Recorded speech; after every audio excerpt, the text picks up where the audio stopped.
നമ്മുടെ പണത്തിനും സ്വർണത്തിനും 100% മൂല്യവും ഉത്തരവാദിത്വവും ഉറപ്പ്. Dharmapriya financing company private limited, Koduvayur road, Kuzhalmannam, Palakkad. നമ്മുടെ സമ്പാദ്യം ഇനി ഭദ്രം. എന്ന് തീരും പാലപ്പുറം റെയിൽവേ സ്റ്റേഷന്റെ ദുരവസ്ഥ?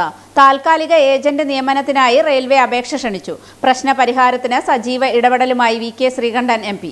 നേരത്തെ ഉണ്ടായിരുന്ന ഏജന്റിന്റെ കാലാവധി കഴിഞ്ഞ് ഏറ്റെടുക്കാനാളില്ലാത്ത സാഹചര്യത്തിലാണ് നാട്ടുകാരുടെ നിവേദനം കൂടി പരിഗണിച്ച് വി കെ ശ്രീകണ്ഠൻ MP-യുടെ ഇടപെടൽ. കഴിഞ്ഞ 28-നാണ് നേരത്തെ ഉണ്ടായിരുന്ന ഏജന്റിന്റെ കാലാവധി പൂർത്തിയായത്. ഈ ഏജന്റ് ഇനി തുടരാനാവില്ലെന്ന് കാണിച്ച് അപേക്ഷ നൽകിയിരുന്നു. ഏറ്റെടുക്കാൻ ആളുണ്ടായില്ല. തൽക്കാലം റെയിൽവേ കമേഴ്ഷ്യൽ വിഭാഗത്തിലെ താൽക്കാലിക ജീവനക്കാരനെ ചുമതലപ്പെടുത്തിയായിരുന്നു പ്രവർത്തനം. വരുമാനക്കുറവാണ് ഏജന്റിനെ കിട്ടാൻ പ്രതിസന്ധി സൃഷ്ടിക്കുന്നത്. ഈ സ്റ്റേഷനെ ടിക്കറ്റ് എടുക്കാൻ യാത്രക്കാർ ആശ്രയിക്കുന്നുണ്ടെങ്കിലും ടിക്കറ്റ് എടുക്കാൻ ഓൺലൈൻ സംവിധാനങ്ങളെ ആശ്രയിക്കുന്നതും സീസൺ ടിക്കറ്റ് സമീപത്തെ വലിയ റെയിൽവേ സ്റ്റേഷനുകളെ ആശ്രയിക്കുന്നതുമാണ് വരുമാനം കുറയാൻ ഇടയാക്കുന്നത്.